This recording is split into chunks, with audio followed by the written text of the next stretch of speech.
beloved actor, who now would have been 38, stunned moviegoers with a variety of memorable performances before his untimely death. Heath Ledger was a bold, imaginative actor who continuously defied expectations through the relatively small number of movies he got to make in his 28 years. The Australian secured his legendary status by playing the Joker in Batman movie The Dark Knight, for which he won a posthumous Oscar following his tragic death in 2008. Who was Heath Ledger? Heathcliff Andrew Ledger, 28, was born April 4, 1979 and was an Australian actor and director. After performing roles in several Australian television and film productions during the 90s, Ledger left for the United States in 1998 to further develop his film career.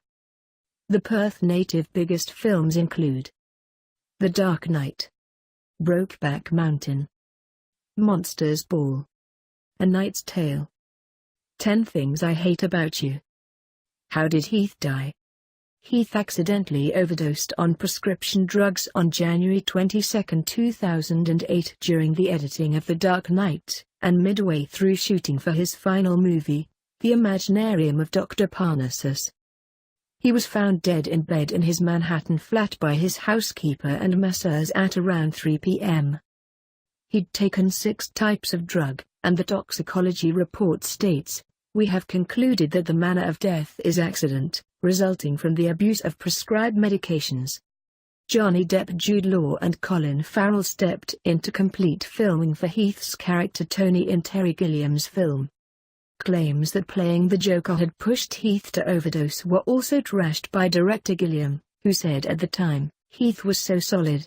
His feet were on the ground and he was the least neurotic person I've ever met."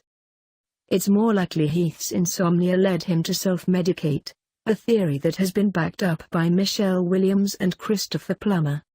What was Heath like as an actor?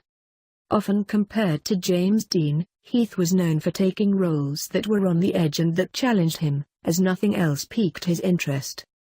Explaining why he took on a variety of characters rather than playing romantic heroes, he said, "I feel like I'm wasting my time if I repeat myself." Despite being a heartthrob, his real interest lay in becoming a director himself, and the visionary was always pointing cameras at things.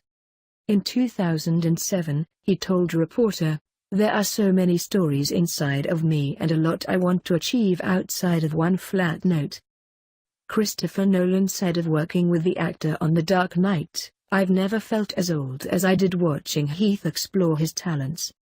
Was Heath's death linked to his Joker role? Since Heath's part as the Joker in The Dark Knight was the last film role he completed, and his darkest by far, fans have rather inevitably linked it to his tragic death. But according to the family member he was closest to, there is no truth in the rumor Heath grew depressed or manic as a result of becoming the villain. At a Q&A at the I Am Heath Ledger premiere, his older sister Kate said, "I was really shocked because that was him having fun. Every report was coming out that he was depressed and that the role was taking this toll on him, and we're going, honestly, it was the absolute opposite. It couldn't be more wrong." He had an amazing sense of humor, and I guess maybe only his family and friends knew that, but he was having fun. He wasn't depressed about the Joker.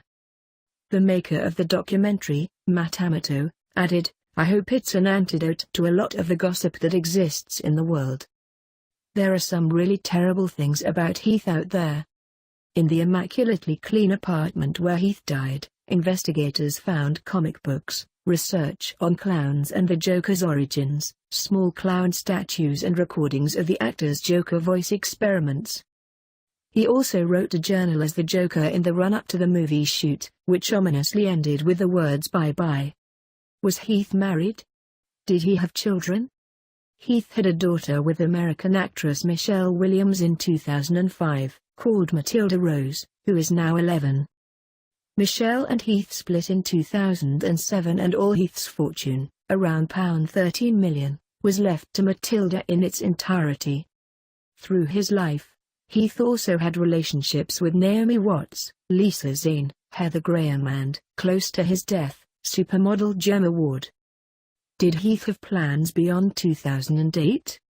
Before his death, the former chess champion was planning to direct a feature film called The Queen's Gambit, based on a 1983 novel.